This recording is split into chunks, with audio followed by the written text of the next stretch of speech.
텅 빈 복도에 형광등 하나만 깜빡거리고 있네요. 한때 수백 명 스태프들이 뛰어다니면서 생방송 준비하던 이 거대한 건물이 지금은 완전 유령의 집 같아요. 모니터에는 시청률 0%라는 숫자가 차갑게 밝혀 있고 그 아래로 연출자 한 분이 조용히 눈물을 훔치고 계시네요. 대한민국 지상파 방송이 지금 이 순간에도 숨을 헐떡이고 있습니다. 그런데 여러분, 이 거대한 몰락 뒤에 숨겨진 돈의 흐름 혹시 알고 계신가요? 안녕하세요. 전쟁입니다. 수조 원대 산업이 무너지는 곳에는 반드시 새로운 기회가 생겨나죠. 우리 모두가 꿈꾸는 경제적 자유 실현하는 그날까지 제가 함께하겠습니다. 오늘은 지상파 방송 붕괴 뒤에 숨겨진 투자 기회와 돈의 흐름을 아주 낱낱이 파헤쳐 드릴 겁니다. 이 영상 하나만 보시면 여러분은 미디어 산업의 지각 변동 속에서 어디에 돈을 걸어야 할지 아주 명확하게 보이실 거예요. 자, 먼저 숫자부터 한번 보시죠. 불과 20여 년 전만 해도 드라마 대장금이 55% 시청률을 찍었습니다. 1997년 첫사랑은 8%라는 전설을 썼죠. 그 시절 저녁 8시만 되면 길거리에 사람이 싹 사라졌어요. 온 국민이 텔레비전 앞에 딱 붙어 앉아 있었고 그게 곧 대한민국이라는 나라의 일상이었죠. 그런데 이 거대한 시장이 지금 어떻게 됐을까요? 2024년, 2025년 지상파 드라마랑 예능 프로그램들이 줄줄이 1% 미만 시청률을 기록하고 있습니다. 심지어 30%를 찍던 국민 예능 자리에서 이제는 3%만 넘어도 선방했다는 평가를 받아요. 여러분, 이게 무슨 뜻인지 아시겠어요? 대한민국 인구 5천만 명 중에서 특정 프로그램을 보는 사람이 1%도 안 된다는 거예요. 사실상 아무도 안 본다는 얘기죠. 그런데 제가 왜 이런 얘기를 꺼내는지 아십니까? 바로 여기에 어마어마한 돈이 움직이고 있기 때문입니다. 지금부터 이 붕괴 속에서 누가 돈을 벌고 누가 망하고 있는지 아주 정확하게 보여드릴게요. 첫 번째, 광고비의 대이동입니다. 2022년 지상파 3사의 광고 매출은 1조 2천억 원이었어요. 그런데 딱 2년 만인 2024년 8,354억 원으로 뚝 떨어졌습니다. 3,700억 원이 그냥 증발해버린 거죠. 여러분, 이 3,700억 원이 다 어디로 갔을까요? 없어진 게 아니에요. 아주 정확하게 다른 곳으로 이동했습니다. 2025년 온라인 광고 시장은 전체 광고 시장의 60%를 차지했습니다. 그 돈이 바로 유튜브, 메타, 구글, 네이버, 카카오로 쫙 빨려 들어간 거예요. 광고주들은 바보가 아니죠. 구매력 높은 20대에서 40대가 전부 온라인으로 옮겨갔으니까 광고비도 당연히 따라간 겁니다. 여기서 투자 인사이트가 딱 나옵니다. 디지털 광고 플랫폼 기업들의 매출은 앞으로도 계속 늘어날 수밖에 없다는 거죠. 실제로 네이버랑 카카오의 광고 매출 한번 보세요. 지상파가 무너지는 속도만큼 이들의 광고 매출은 엄청나게 급성장하고 있습니다. 메타랑 구글은 말할 것도 없고요. 여러분이 만약 5년 전에 이 흐름을 딱 읽고 디지털 광고 플랫폼 기업에 투자했다면 어땠을까요? 지금이라도 늦지 않았습니다. 이 트렌드는 최소 10년은 더 갈 겁니다. 두 번째, 콘텐츠 제작사의 명암입니다. 지상파가 무너지면서 가장 큰 타격을 받는 곳은 어디일까요? 바로 지상파 전속 제작사들이죠. 이들은 한 편당 몇억 원도 안 되는 제작비로 드라마를 만들어야 해요. 반면에 넷플릭스, 디즈니 플러스, 애플 TV 같은 글로벌 OTT는 한 편당 수백억 원, 많게는 천억 원이 넘는 돈을 그냥 쏟아붓습니다. 여기서 승자와 패자가 딱 갈립니다. 글로벌 OTT랑 계약을 맺은 제작사는 그냥 날아다니는 거예요. 스튜디오 드래곤, 에이스토리, 펜엔터테인먼트 같은 회사들 한번 보세요. 이들은 넷플릭스, 디즈니 플러스랑 손잡고 글로벌 시장을 공략하면서 매출을 아주 폭발적으로 키우고 있습니다. 반면에 지상파에만 목매달던 중소 제작사들은 줄줄이 문을 닫고 있는 실정입니다. 투자자 입장에서 보면 답은 뻔하죠. 글로벌 OTT랑 손잡은 콘텐츠 제작사에 투자하라는 겁니다. 이 회사들은 한국 시장뿐만 아니라 전 세계 2억 명이 넘는 구독자를 상대로 콘텐츠를 팔 수 있거든요. 오징어 게임, 이상한 변호사 우영우, 더 글로리가 그걸 증명했잖아요. 한국 콘텐츠는 글로벌 시장에서 통한다는 거죠. 문제는 누가 그 파이프라인을 쥐고 있느냐 하는 겁니다. 세 번째, 결국 인재 쟁탈전에서 이기는 사람이 미래를 가져갑니다. 옛날 지상파 황금기를 이끌었던 전설적인 연출자들이 다 떠났어요. 나영석, 신원호, 이명환 PD 같은 사람들이 이제는 온라인 플랫폼에서 작품을 만들고 있잖아요. 왜 그럴까요? 돈도 돈이지만 창작의 자유 때문입니다. 지상파에서는 결제 단계도 엄청 많고 심의도 까다로운데 OTT 플랫폼은 창작자한테 거의 무제한의 자유를 주거든요. 여러분, 좋은 인재가 모이는 곳에 좋은 작품이 나옵니다. 좋은 작품이 나오는 곳에 시청자가 몰리고요. 시청자가 몰리는 곳에 광고주가 붙고 투자금이 몰립니다. 이 선순환 구조를 이해하면 어디에 투자해야 할지 딱 보이죠? 바로 창작자한테 우호적인 플랫폼입니다. 네 번째, 그럼 지상파는 진짜 끝난 걸까요? 여기서 반전이 하나 있습니다. 위기는 곧 기회라는 거죠. 2024년에 KBS가 881억 원 적자를 냈어요. 실제로는 1850억 원 적자였는데 제작비를 엄청 깎아서 겨우 숫자를 줄인 거예요. SBS도 260억 원 영업 손실을 봤고요. 이 정도면 거의 파산 직전이죠. 그런데 말입니다. 대한민국 정부가 공영방송을 그냥 망하게 내버려 둘까요? 절대 그럴 일 없죠.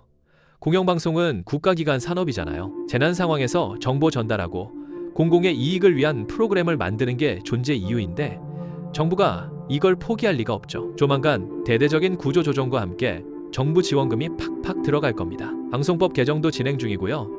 낡은 광고 규제가 풀리면 지상파도 숨통이 좀 트일 수 있습니다. 2016년 현재 논의되고 있는 방송법 개정안을 보면 재밌는 부분이 있어요. 지상파도 OTT처럼 광고를 자유롭게 붙일 수 있게 해주고 자체 플랫폼에서 구독료를 받을 수 있게 한다는 내용이 담겨 있거든요. 만약 이게 통과되면 어떻게 될까요? KBS, MBC, SBS가 각자 넷플릭스 같은 플랫폼을 만들 수 있는 거예요. 60년 동안 쌓아온 콘텐츠 라이브러리가 있잖아요. 이걸 잘 활용하면 반등할 가능성이 충분히 있습니다. 여기서 저는 하나의 가능성을 봅니다. 바로 역발상 투자죠. 모두가 지상파를 버릴 때 오히려 바닥에서 치고 올라갈 가능성이 있다는 겁니다. 투자의 기본 원칙이 뭐예요? 남들이 두려워할 때 탐욕을 부리고 남들이 탐욕을 부릴 때 두려워하라는 거잖아요. 지금 다들 지상파를 무서워하죠. 그렇다면 오히려 기회가 될 수 있습니다.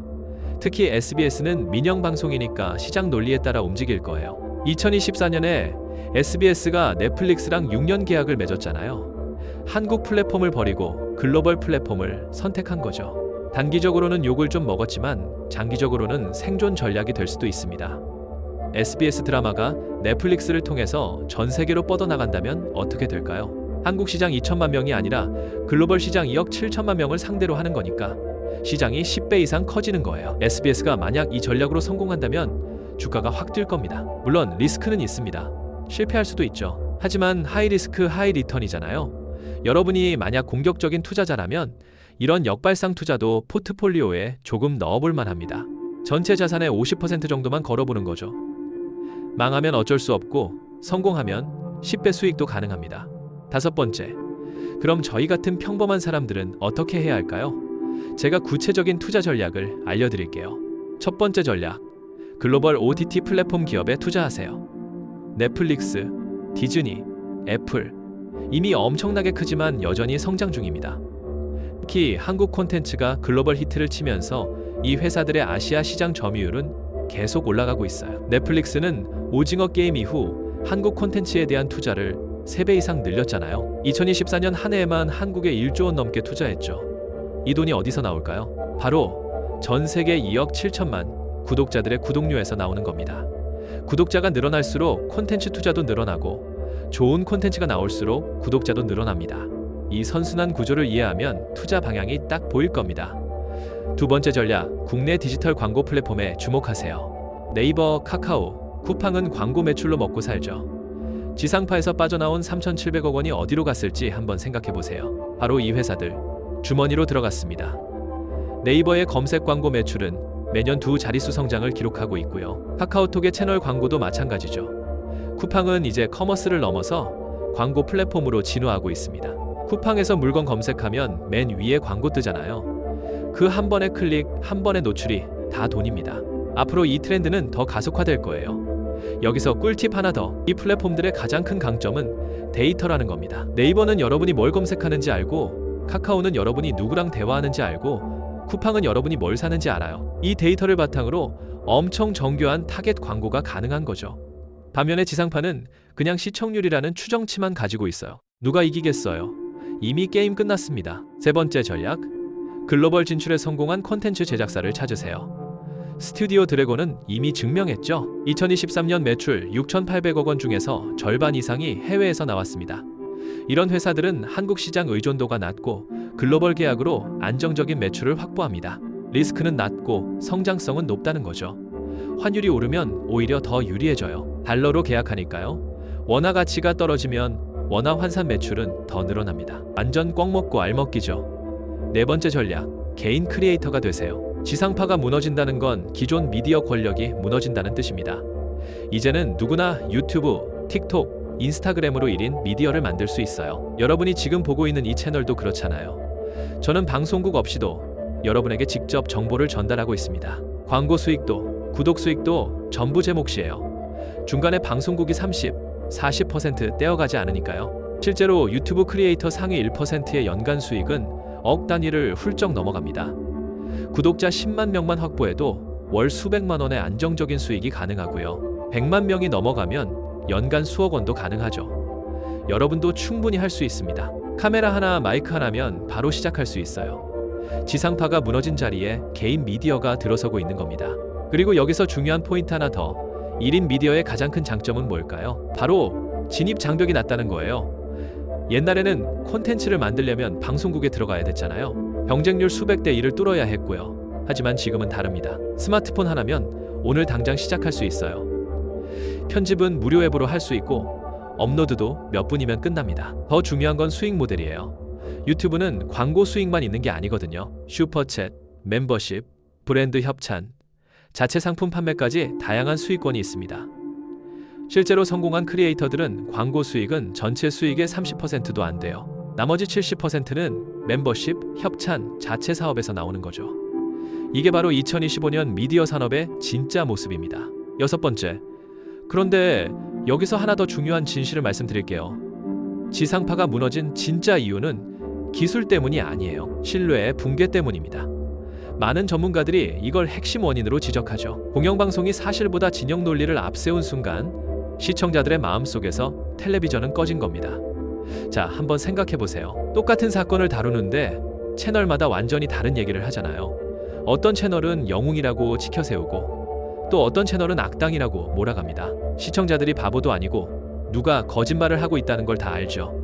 결국엔 둘 다 못 믿겠다는 결론에 도달하고 리모컨을 던져버리는 거예요. 정권이 바뀔 때마다 사장이 바뀌고 뉴스 방향이 180도 달라지는 거 다들 보셨잖아요. 한때 KBS 뉴스국 시청률이 7%를 넘었었는데 지금은 그 절반도 안 되잖아요. 뉴스를 못 믿으니까 그 방송국에서 하는 다른 프로그램도 못 믿게 되는 거죠. 시청자들은 그렇게 생각하고 조용히 등을 돌린 겁니다. 여기서 우리가 배워야 할 교훈이 있어요. 신뢰를 잃으면 끝이라는 거죠. 아무리 큰 조직이라도, 아무리 오래된 브랜드라도 신뢰를 잃는 순간 와르르 무너지는 겁니다. 60년 역사의 거대한 방송 제국도 신뢰를 잃으니까 2년 만에 훅 갔잖아요. 여러분이 사업을 하든 투자를 하든 신뢰를 최우선 가치로 두세요.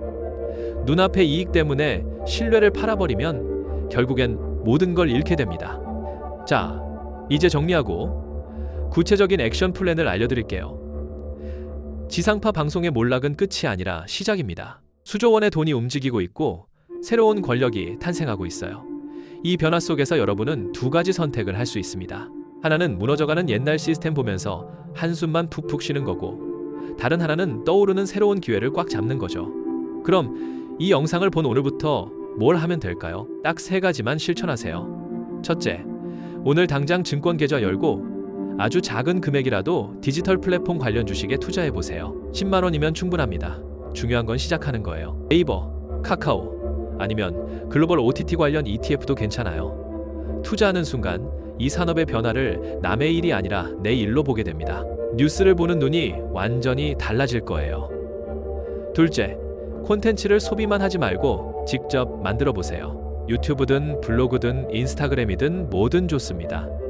여러분만의 전문 분야가 있나요? 그걸 콘텐츠로 만드세요. 요리를 잘하면 요리 콘텐츠, 운동을 좋아하면 운동 콘텐츠, 주식 투자를 하면 투자 콘텐츠를 만드는 거죠. 처음엔 조회수가 10도 안 나올 거예요. 괜찮습니다. 중요한 건 시작하는 거예요. 6개월만 꾸준히 해보세요. 세상이 완전히 다르게 보일 겁니다. 셋째, 미디어 리터러시를 키우세요. 더 이상 뉴스를 무조건 믿지 마세요. 똑같은 사건을 여러 관점에서 보고 팩트와 의견을 구분하고 누가 이 정보로 이득을 보는지 한번 생각해보세요. 이게 바로 2025년을 살아가는 필수 생존 기술입니다. 정보의 홍수 속에서 진짜를 가려낼 수 있는 능력, 그게 곧 경쟁력입니다. 저는 여러분이 후자를 선택하길 바랍니다.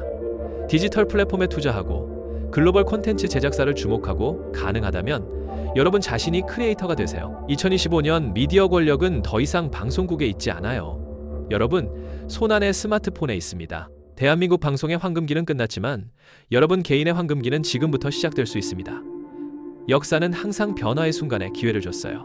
산업혁명 때, 인터넷혁명 때, 스마트폰 혁명 때 그랬듯이요. 지금은 미디어 혁명의 한가운데입니다. 문제는 그 기회를 잡을 준비가 되어 있느냐는 거죠.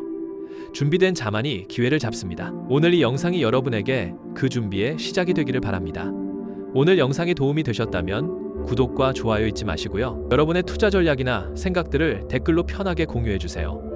경제적 자유를 얻는 그날까지 쩐쟁이가 쭉 함께 하겠습니다. 다음 영상에서 또 만나요.